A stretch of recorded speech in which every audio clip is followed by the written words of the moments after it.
Remember the days of massive online worlds when they were filled with countless players and there were epic adventures to be had, discovering a whole new world and everything being a mystery as well, all in search for legendary loot. The golden age of MMORPGs. It's hard to recapture that feeling today because the way MMORPG games are made today is very different from the ones that we grew up playing. I want to take a moment to talk about crowdfunded MMORPGs. It's kind of promising. These crowdfunded games may be the way for MMORPGs to not only continue, but to revolutionize the genre.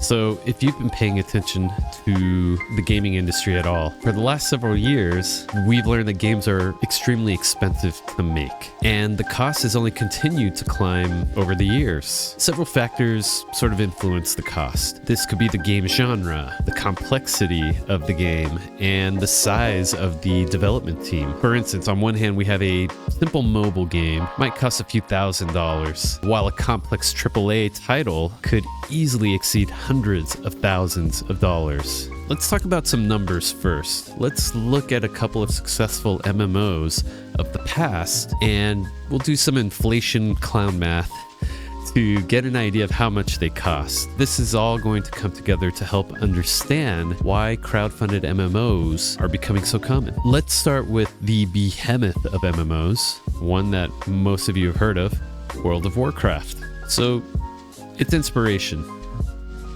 it was EverQuest. They loved playing EverQuest. So they decided they wanted to make their own MMO. They were heavily inspired by the game. They were having tons of fun with it. So they wanted to make something that they could also love and enjoy to play. They started working on World of Warcraft in 1999, eventually releasing the game in 2004. Based on some research that I've done, the initial development cost of World of Warcraft was around $63 million. This doesn't include any of the expansion packs or ongoing maintenance. Numbers are roughly estimated to exceed 137 million over the years. From playing EverQuest, they were able to view that game through a developer's perspective and see what worked really well and what didn't work well. The result of that was World of Warcraft. It's undeniable that that game was extremely polished and revolutionized the MMO genre to make it more accessible to players who wanted to hop in and check it out. During the time of development, they also sought feedback and advice from their fans through message boards and forums, and that was extremely valuable as well to sort of help steer their design choices for the game. And speaking of EverQuest, here's some of the stuff I was able to dig up. There's not a whole lot, but I'll source all my articles down below if you guys want to take a look. If you guys have any ideas, please feel free to share in the comments below. This is coming from Kotaku, sourcing an interview with an EverQuest 2 producer named Andy Seitz. EverQuest, the original, roughly cost $3 million back in 1999. Very different from how much World of Warcraft cost. This is just coming from one source. It would be nice if the company Darkpaw Games would maybe help release some of that information just for insight, you know? I think that would be really fascinating. These numbers may seem small, but this was back around the year 2000. So I used an inflation calculator that I found at usinflationcalculator.com. After doing some math, 63 million from 2004 roughly equals 105.2 million today. And EverQuest 3's wow, EverQuest 3. That would be amazing if that ever released. Hopefully soon. But yeah, at the original EverQuest, its 3 million in 1999 roughly equals 5.6 million in 2004. So these numbers have nearly doubled. And let's not forget that World of Warcraft's figures do not include marketing, and EverQuest are just from one source, one guy. In my opinion, there's potential for these numbers to actually be higher. So these figures are important because now we have an idea of how much more games cost to make today in 2024. This is something I talked about in another video, which I'll put somewhere here on the screen. But anyhow, as a result of these higher funding requirements, no publisher or developer wants to take the risk of making an MMO. The MMORPG is a complicated game in its nature with many systems, let alone a large world that requires plenty of content for players to engage with, and as a result takes a long time to make. Let's also not forget about the competition. If you do a search of the top 10 MMOs to play, that list hasn't changed all too much. Within the top 5, you've got the same titles revolving, and a few of those games are 20-year-old games like World of Warcraft and EverQuest. The rest are some other great MMOs, but with that said, there's a bunch of other MMOs that release and end up shutting down and closing their servers. They can't pull enough players from those other games to fill the world and make it feel populated.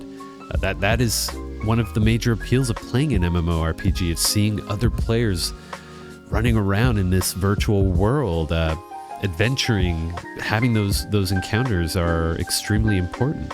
So that leads us to where we are today. The fans of the genre desperately want something new and exciting, and maybe even something that pushes the genre beyond what the current top 5 MMOs are doing. So that's where crowdfunded MMORPGs come into the picture.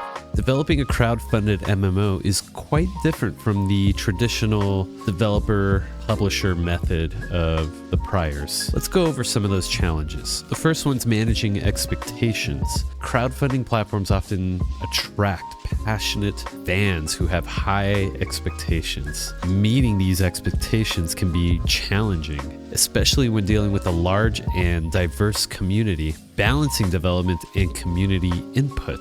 Involving the community in the development process can be beneficial. That's actually very common in today's games with, the dawn of Steam's early access and, having open betas or closed betas before a game fully releases. Feedback that players provide these developers is extremely valuable. It can also lead to delays and conflicts. Striking the right balance between community feedback and the developer's vision is crucial. Another challenge is financial uncertainty. Crowdfunding campaigns, they provide a significant initial investment, but it's often difficult to predict the future, and the future revenue streams could potentially dry up, and that could really affect the development of the game, let alone, whatever promises those developers made in its initial funding. And then we have technical complexity.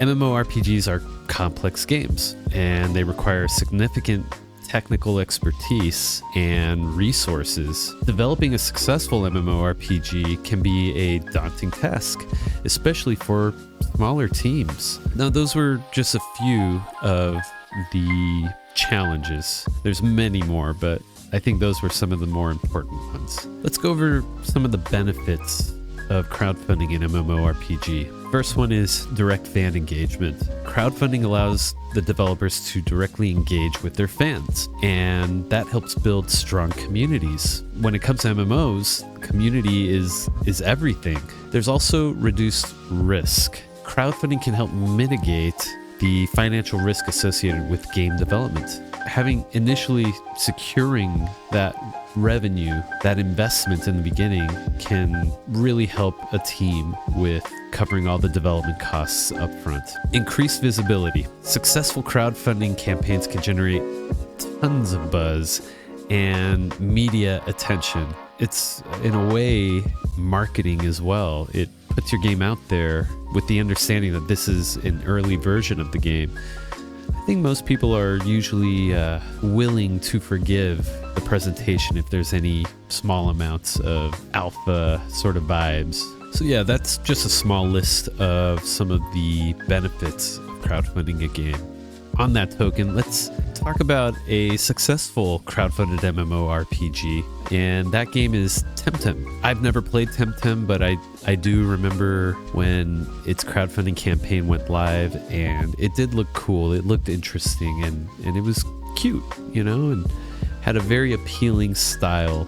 I think it especially appealed to anyone who was a Pokemon fan because the premise of the game involves monster catching. It's a popular monster catching RPG that successfully delivered on its crowdfunding promises. On the flip side, we have some examples of failed crowdfunded MMORPGs. Let's start with Crowfall. Crowfall was a high-profile MMORPG that struggled to meet its ambitious goals. It ultimately failed to deliver a complete product. Another one is Chronicles of Illyria. This is another ambitious MMORPG that faced numerous development challenges and was eventually canceled. The most unfortunate thing about these two examples is there was a decently sized community that had supported both of them, and to have these games, I don't want to say crash and burn, but experience the woes of development and lead to an eventual shutdown. Like,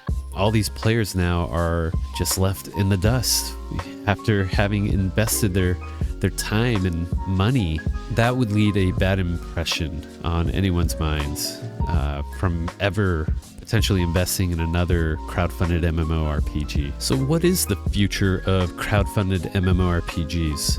Well, it's a little uncertain. While some projects have been successful, many have failed to deliver on their promises. To increase the chances of success, developers need to focus on more achievable goals. They need to manage community expectations, manage them more effectively, that is, and secure additional funding sources to ensure long-term viability. I personally still believe crowdfunded MMORPGs are important, and I'm going to give you two examples of why. Let's start with the highest profile crowdfunded MMORPG project, and that game is called Ashes of Creation. So Ashes of Creation is an upcoming sandbox MMORPG. It's developed by Intrepid Studios. This MMO is taking huge inspiration from old classic PvP-based MMOs like Lineage, and a more recent game known as ArcAge, which